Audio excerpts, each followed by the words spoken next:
And so we can finally arrive at the episode where I explain how I view the war in Ukraine somewhat differently due to my staff college experience and my understanding of the operational level of war. Before I jump into that, let me just review what I hope I've shown through the previous 3 videos. To start off with, artillery is the real killer in modern warfare. In order to survive this, armies have been required to spread out or to dig in. They can also maneuver in order to avoid getting engaged into a long artillery slaughter. However, both maneuver and engaging in an artillery slog have huge logistical requirements.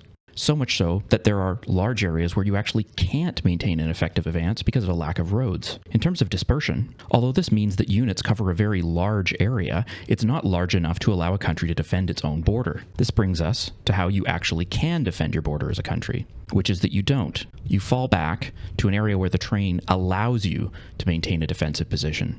This is colloquially known as making sure that you fight in a doorway.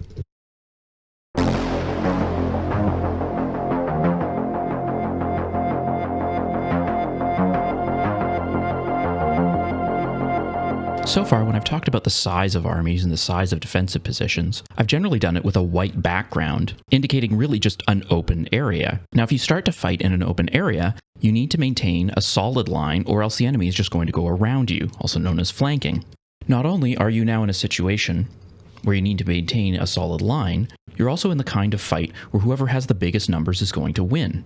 You can be surrounded on all sides if you have smaller numbers. Now, if you're trying to be efficient, you don't fight your enemy in an open field, you fight them in a doorway where they have to come at you one by one. Think of it this way. Imagine you have to stop water from moving across your property. Now, you could go to a big open pond like this and build a huge wall entirely circling around the pond. But that's not very efficient. The much better idea is to go down to where the water is starting to trickle out to what we call canalizing terrain, a choke point or a pinch point, because there you only have to build a dam that's a couple of feet wide. What kind of terrain is the military equivalent of a doorway? Forests are one example. Particularly if the forest is quite thick, it can be extremely difficult to move off of the roads or outside of the limited number of clearings that are available. So the enemy generally has to advance, at least initially, up the roads and the clearings, which is much more predictable, which is a much narrower front than across an open prairie. Marshes are another example. There are limited elevated roads usually through marshes. Anything moving down these roads is quite an easy target. If you go off the roads, you quickly find that even armored vehicles with tracks are very easily bogged down, or at the very least have to move quite slowly.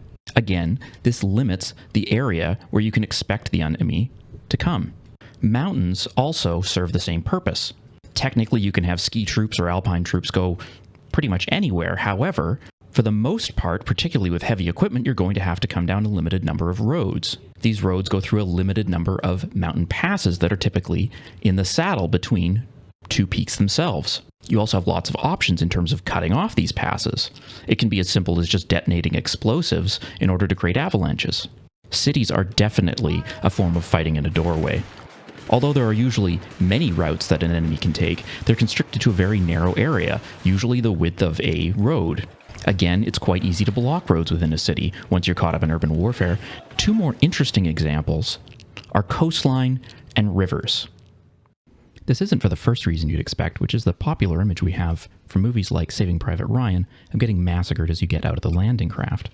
In fact, the U.S. Army suffered 2,400 casualties on Omaha Beach out of 34,000 soldiers that went ashore there, which is a casualty rate of 7%. But during the war, the U.S. Army generally suffered 43% killed versus wounded. Assuming this is correct, that means that only 3% of the troops that landed on Omaha Beach ended up being killed. Now, the casualties would have been concentrated in the first wave, but that's still very different from what you get from the movies. As a bit of an aside, this is a general problem with Hollywood's depiction of war. You have the image of units just being absolutely wiped out. That's not what modern war tends to be like. What modern war tends to be like is being constantly asked to do things every day that have about, a 0.1 to a 0.3% chance of getting you killed. But you have to do that for months and months and months. Anyhow, with that aside, beach landings and assault river crossings are certainly some of the more dangerous things that you'll have to do within the military. However, it isn't the type of casualty bloodbath that's usually depicted in film. The reasons that rivers and coastline act as such good canalizing terrain are a little bit more complex. To start with, you can't cross a river or assault a beach in any location. The banks need to be the right steepness. You need to have the right type of sand that you can get equipment ashore. If you're talking about an assault across the ocean, you're really looking for some sort of port facility that's nearby enough that you can seize it. And so there's just entire areas you can completely ignore. Also, once the troops get ashore, the first thing they have to do is consolidate the beachhead. The assault forces that go ashore with not much more than what they can carry are very vulnerable during this stage, during which your opponent, who's operating within their own existing lines, with their own existing logistical structure, has the advantage. In terms of river crossings, I think it's best for me to explain it using an example. On the map here, we have a river with about 10 kilometers of frontage. Now, if this were just flat open space, you would need approximately a brigade to hold that, which is about 5,000 soldiers. However, at this particular river, the banks are quite steep, and so the areas that are shaded out in green are where the banks are too steep and there's no road going down. So although you can easily get a small amount of troops across the river, that's not where you're going to seize a bridgehead, and it's not where you're going to execute a breakout, because you can't move a large force across the river and then supply it on the other side. Once the terrain flattens out, there's large areas that are quite marshy. And again, while you can easily get a small force across, you can't logistically support it on the other side without securing the roadways or the hard, packed terrain. So after all that narrowing of options, you're only left with 4 locations where it's viable to do an assault crossing. And to hold those 4 locations, you don't need a brigade. You need approximately 2 companies and a platoon, which is about 20% the size of a brigade. But there's even more advantages to a defender that are imposed by the terrain. In order to conduct an assault river crossing, you need to have about 5 assembly areas. Now, assembly areas are where large units or groups of equipment can be hidden, but rapidly brought up to the assault river crossing location. So the defender here can just pre-register every viable assembly area with his artillery, and then as soon as they become aware that an assault river crossing is starting, just start shelling all of the viable assembly areas, knowing that you're going to hit something important.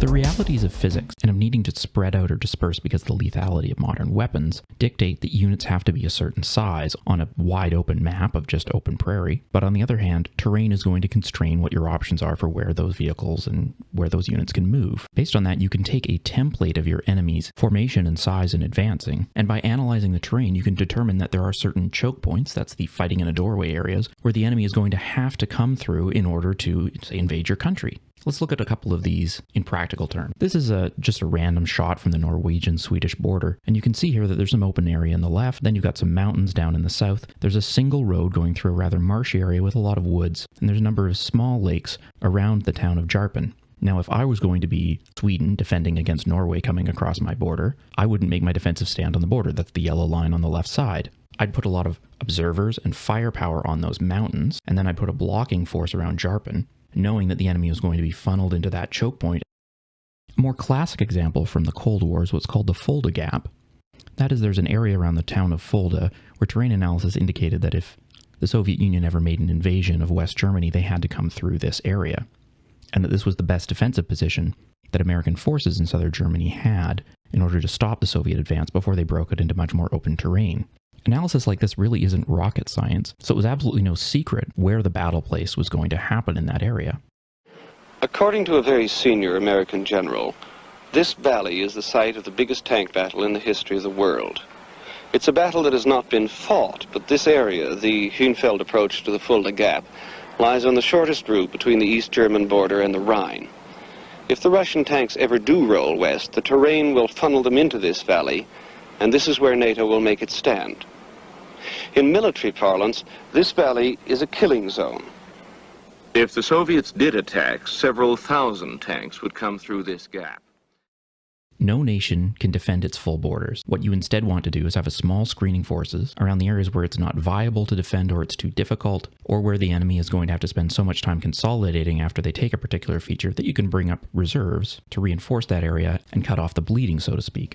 Remember back when I was discussing the battle trench, and I told you it took about 48 hours to construct this. When you look at terrain, a way of thinking of it is, all you need to do with this more difficult canalizing terrain is have a small delaying force that's capable of keeping the enemy gummed up long enough for reinforcements to be brought to the far side of the terrain feature where things open up, and have that 48 to 72 hours to set up a proper main defensive area. With that system, it's actually viable to defend your country. But it's all a question of ratios. How much of your border is the area that just needs a screening covering force or a delaying force versus where you have to constantly have troops dug in and holding, because otherwise the enemy can just make a speed run on your capital. So in practical terms, let's look at a couple of countries. All right, so the obvious one is Great Britain. That's a really great defendable terrain. They've got oceans everywhere, except this short border between Northern Ireland and Ireland. Another example of a country with excellent defendable borders is France. About half of their border is coastline, which again counts as canalizing terrain and only needs light screening or delaying forces. Down in the south, in the border with Spain, there's the Pyrenees Mountains, and they have very few roads over them. On the border with Italy, there's somewhat more in the way of roads, but not that much actually, and there's quite a lot of mountains. There's also a lot of good rivers and lakes that form various defensive obstacles. Switzerland is just a nightmare when it comes to either getting into or coming out of. Going further north, assuming that France controls Alsace and Lorraine, you have some of the best defensive territory in all of Europe. The border is along the Rhine River, which is very large and difficult to cross. But there's also hills and small mountains on either side of the river going down into a valley. Even if you can get over the Rhine River and up the slope, you then go right into a series of very thick, dense forests with, again, not that many roads across them. There's a reason this is where France built the Maginot Line. Going up to the north, the terrain does open up somewhat, and you do get a lot more roads. They're still scattered forests, but there's openings and gaps in between them. In particular, this area here, around the Meuse River and the exits to the Ardennes Forest, is a quite good invasion route. However, the best invasion route by far is along the Low Countries, that's the border with Belgium. As you can see here, flat open terrain, very good roads, only scattered forests. There are a number of rivers and canals across this area. However, most of them are not particularly large, and in the summertime when the banks go down, they become less valuable as defensive lines.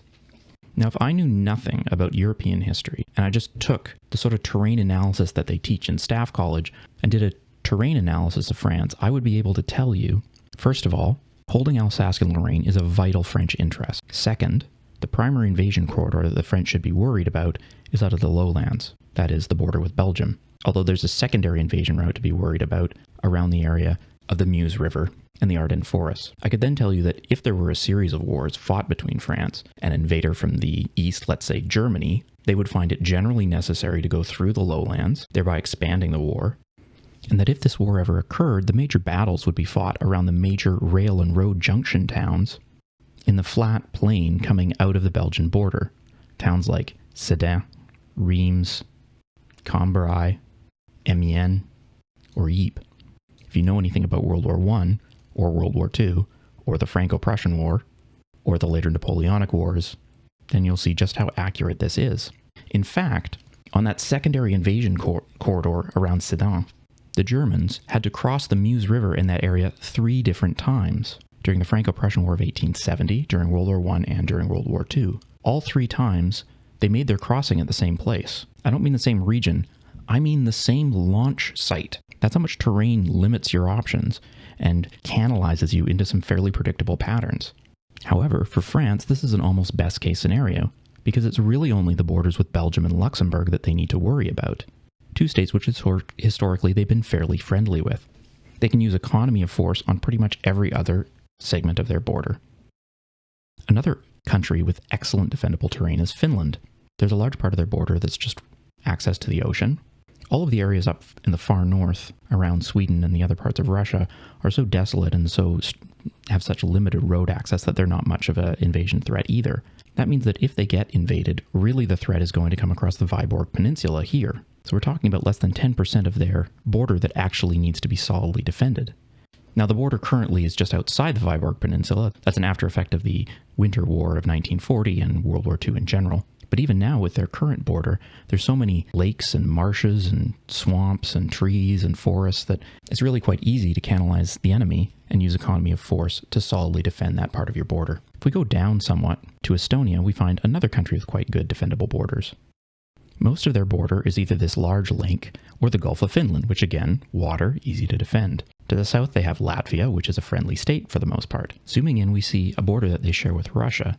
However, that border is crossed by the Nava River, Down in the south, again, there's a lot of marshland with very few roads over it. So it's really only this area around the town of Nava that need to have a solid defensive line. Down in the south past the lake, there's another area where they have a border with Russia. Again, minimal roads, lots of marshland, lots of scattered forests. Now let's look at an example of a country with bad defensive borders.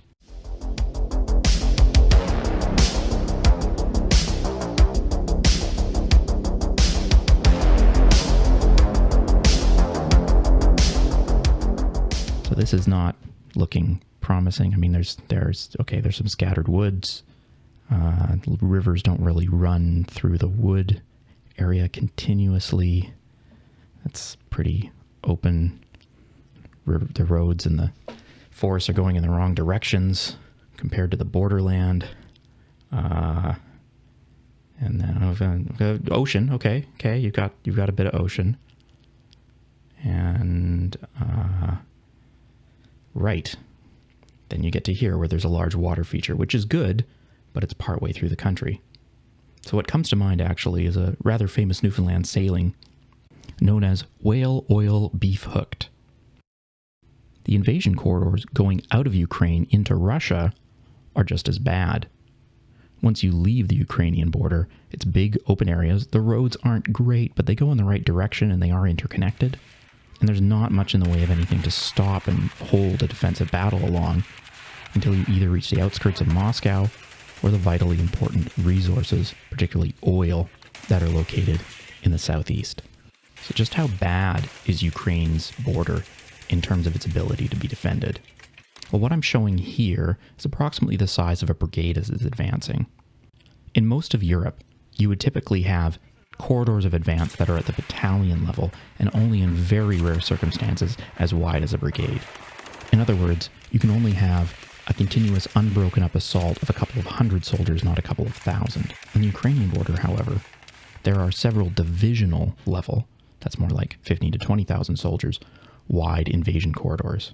That doesn't mean areas where a division can advance. That's areas where a division can advance continuously without breaking up its attack into smaller groups.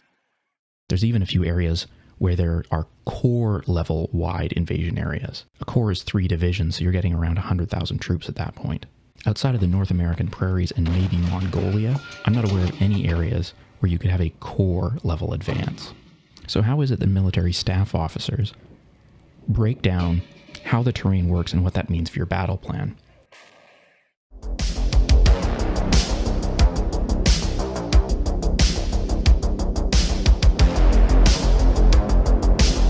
At the operational level, we use a terrain analysis tool called FLOCARK. That is features, lanes, objectives, canalizing ground, avenues approach, and key terrain. Here's how it works. First of all, we take a map and we plot out the features. Now what that means is we draw in blue all of the areas where there's water, or use these crosshatches where it's larger bits of water such as large lakes or the ocean. Next we fill in all of the forest areas in green with the smaller dots symbolizing where it is that they're small, thin forests that you could still somewhat move armored vehicles through. And then the larger crosshatch areas where it's thick forests or where the terrain is very difficult to cross, such as mountain ranges. Next, you fill in man-made features. You use black lines to indicate roads, which of course are very important from the logistics side, and then use the cross-hatching to show where the cities are. Cities, of course, being somewhat of a double-edged sword. On the one hand, they're important logistic hubs. On the other hand, canalizing terrain and a nightmare to fight your way through.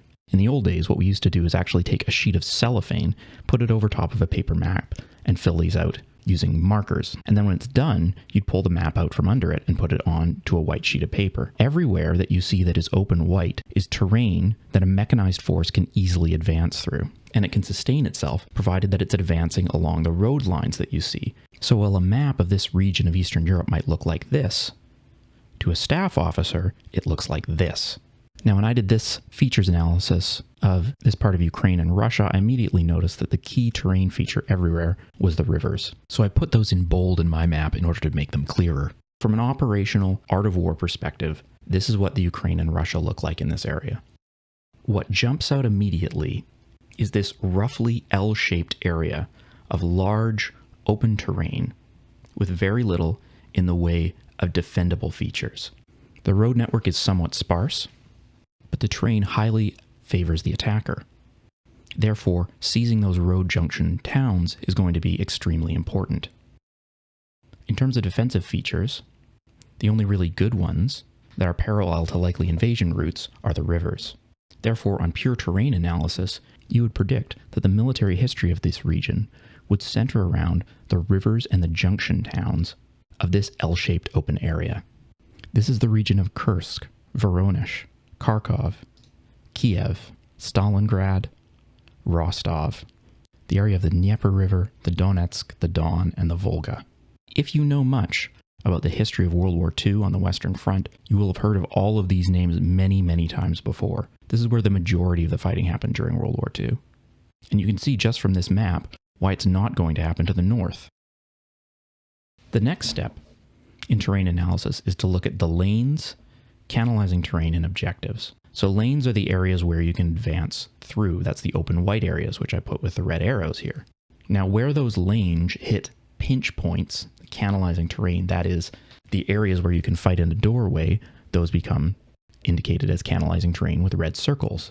Where you have several of the red circles as canalizing terrain in a continuous line, where the canalizing terrain allows you to form a viable defensive line, you indicate that as an objective. On this map, I've used black lines with numbers on the sides.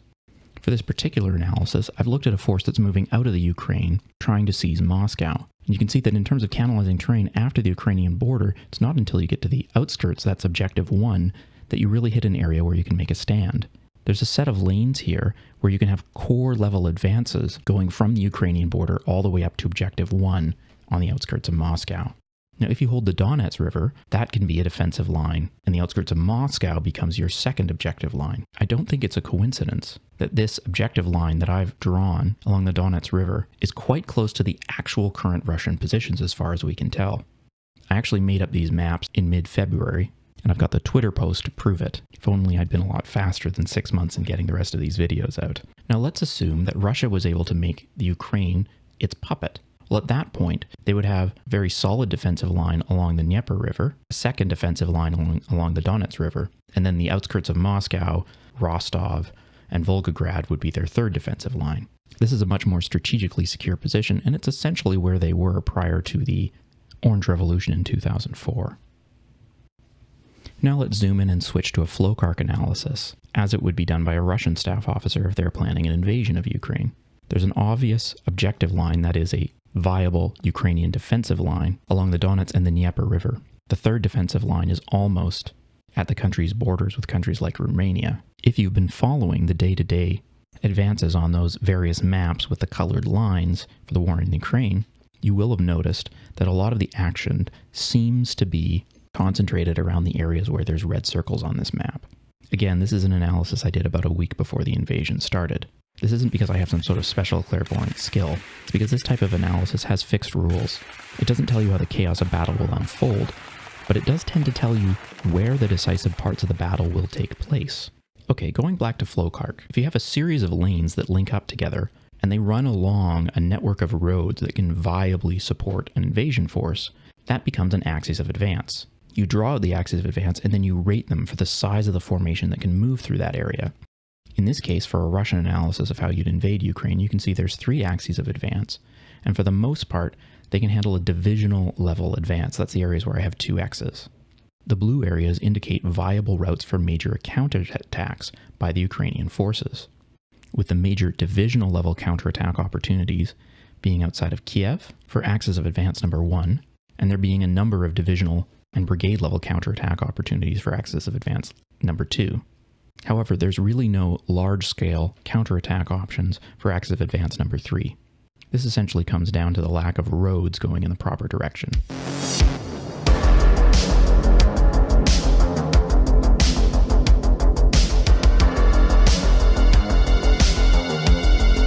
So having conducted a FLOCARK of the battle space, what is it we can learn about the war in Ukraine with Russia? Well, there's a short version and a long version. The short version I can do today. The long version will need to wait for another episode. First, Ukraine is in a very poor position in terms of the defendability of its border. It can establish a defensive line on the Donets River, but that's not on the border. It has a much better defensive position on the Dnieper River, but that's halfway through the country, not exactly where you want to be making your main stand.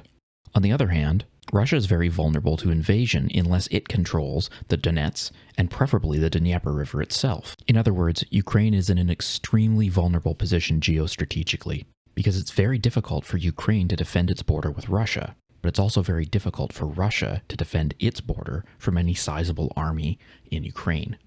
This is a situation that is not shared by Finland or Estonia or any of the other NATO or NATO-friendly countries near Russia's border.